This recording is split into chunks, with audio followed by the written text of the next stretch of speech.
Renungan pagi 13 Julai bertajuk Pelayanan Tanpa Henti.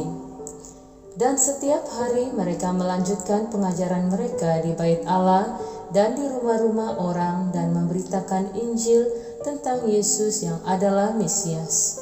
Kisah Para Rasul 5 ayat 42. Dalam kebanyakan gereja hari ini, penginjilan dilakukan dalam suatu tempo dan tempat tertentu dalam tahun itu. Dalam beberapa gereja, seorang penceramah jemputan mungkin dibawa untuk menghimpunkan para askar dan bekerja untuk para peminat yang telah datang ke gereja. Setelah penginjil itu selesai, pekerjaan menjadi senyap semula sampailah pusingan memenangi jiwa yang seterusnya diadakan. Ini bukanlah cara bagaimana penginjilan dan penjangkauan jiwa dilakukan dalam jemaah awal. Menurut Kisah Para Rasul 5 ayat 42, para anggota akan bersaksi setiap hari di bait Allah dan di rumah-rumah orang. Mereka tidak pernah berhenti mengajar dan memberitakan Injil yang Yesus ialah Kristus.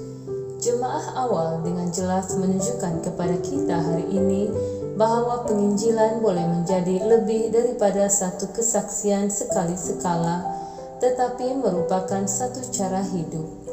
Seorang yang benar-benar bertaubat tidak dapat menahan diri daripada bersaksi tentang perkara yang paling penting dalam hidup mereka dan akan berusaha untuk menjadi pengaruh positif di mana saja mereka pergi. Kebanyakan orang hari ini coba untuk menyesuaikan pekerjaan gereja ke dalam hidup mereka. Dalam jemaah awal, para anggota coba menyesuaikan hidup mereka ke dalam pekerjaan gereja mereka.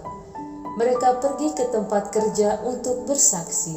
Sama ada mereka berada di tempat kerja atau di kedai, mereka melihatnya sebagai satu peluang untuk bersaksi kepada orang-orang yang mereka temui semasa perjalanan mereka hari itu.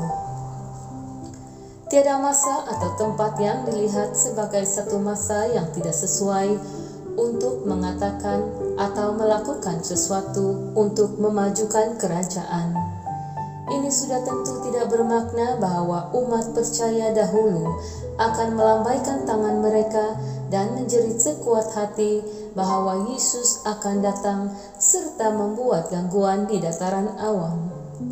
Akan tetapi, ketika mereka pergi, mereka dengan rendah diri berdoa dan dengan teliti mencari Tuhan untuk membuka pintu untuk mengatakan atau melakukan sesuatu yang penuh belas kasihan dan positif bagi orang-orang di sekeliling mereka.